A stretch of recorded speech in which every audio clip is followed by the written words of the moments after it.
Alright y'all, haven't done a video lately. It's been so hot. I didn't want to mess with it, but it's starting to cool off.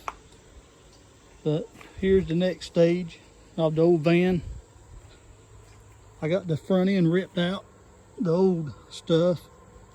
Still got to do some cutting, taking off all these brackets here and drilling on brackets.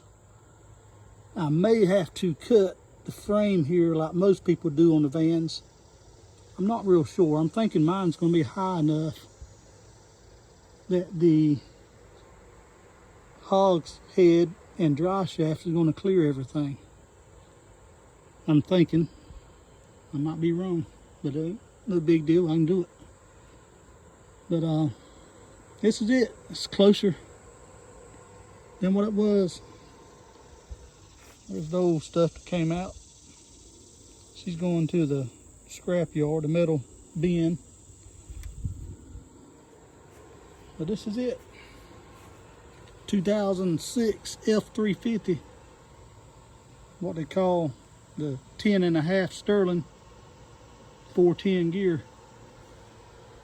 And order some dollies to stick up under the sides here so I could roll it up under and get it where I want it, because I'm working by myself. It's kind of hard to move this thing around. So this is probably where it's going to be for another week till the dollies come in from Harbor Freight.